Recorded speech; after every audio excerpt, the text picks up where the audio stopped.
At ang mga pangulo ng mga sangbahayan ng mga magulang, ng mga anak ni Galaad, na anak ni Makir, na anak ni Manases, sa mga angka ng mga anak ni Jose ay nagsilapit, at nagsalita sa harap ni Moises, at sa harap ng mga prinsipe, ng mga pangulo sa mga sangbahayan ng mga magulang, ng mga anak ni Israel. At sinabi nila, ang Panginoon ay nag-utos sa aking Panginoon na ibigay sa sapalaran ang lupain na pinakamana sa mga anak ni Israel.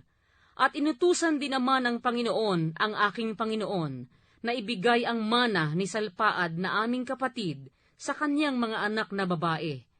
At kung sila'y mag-asawa sa kanino man sa mga anak ng ibang mga lipi ng mga anak ni Israel, ay aalisin nga ang mana nila na mula sa mana ng aming mga magulang, at sa idaragdag sa mana ng lipi na kinauukulan nila, sa gayoy aalisin sa manang naukol sa amin.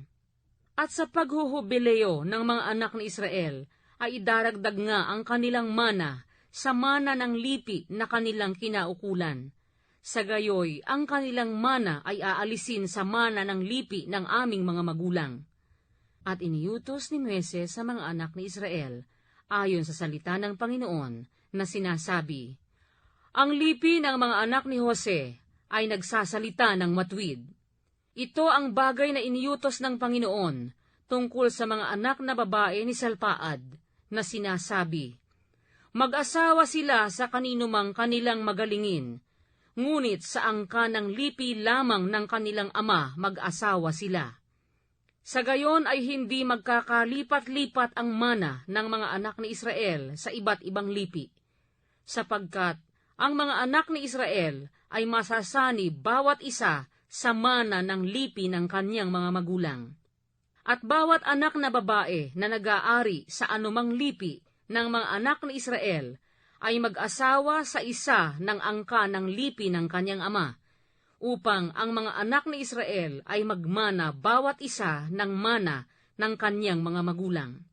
Sa gayon ay hindi magkakalipat-lipat ang mana sa ibang lipi, sapagkat ang mga lipi ng mga anak ni Israel ay masasani bawat isa sa kanyang sariling mana. Kung paanong iniutos ng Panginoon kay Moises, ay gayong ginawa ng mga anak na babae ni Salpaad, sapagkat si Maala, si Tirsa, si Holga, at si Milka, at si Noah, na mga anak na babae ni Salpaad, ay nagsipag-asawa sa mga anak ng mga kapatid ng kanilang ama.